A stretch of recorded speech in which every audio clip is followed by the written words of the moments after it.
Vous avez un chatbot avec Copilot Studio et vous ne savez pas comment faire en sorte qu'il cartonne? Alors vous êtes au bon endroit. Bonjour et bienvenue dans cette 4e vidéo sur Copilot Studio. Dans les précédentes éditions, nous avons vu que Copilot Studio est bien plus qu'un chatbot. Nous avons vu comment y intégrer de l'IA en 2 minutes et comment faire s'enchaîner naturellement les actions sans arbre de décision. Alors pour ne rien rater de nos contenus, abonnez-vous. Aujourd'hui, nous allons nous concentrer sur les clés du succès d'un chatbot.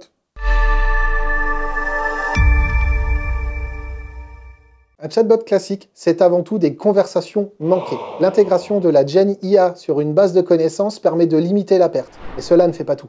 L'important est de tracer les échanges pour fournir une réponse ciblée sur les questions fréquentes. Par exemple, pour des questions sur le télétravail, il est possible de forcer le bot à n'utiliser que la charte officielle de télétravail de l'entreprise pour fournir ses réponses aux salariés. Il est aussi possible de personnaliser les réponses en fonction du profil de l'utilisateur. Pour ce faire, 2 outils. Le premier, Power BI, intégré à Copilot Studio, qui va vous présenter les différents usages de celui-ci. Vous avez aussi la possibilité d'intégrer une trace anonymisée suivant chaque appel à l'IA générative. Cela va vous permettre d'identifier les questions les plus fréquentes et de demander à Copilot de vous proposer une synthèse de celle-ci et pourquoi pas suggérer des rubriques. La gouvernance est aussi un des axes clés du succès de Copilot Studio.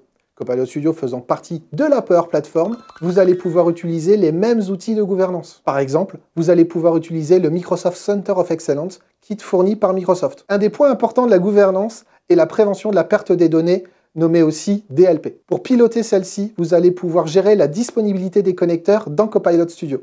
Si vous souhaitez aller plus loin en gouvernance, toutes les informations de Copilot Studio sont dans la base Dataverse de votre tenant Office 365. Vous allez pouvoir faire une gouvernance sur mesure.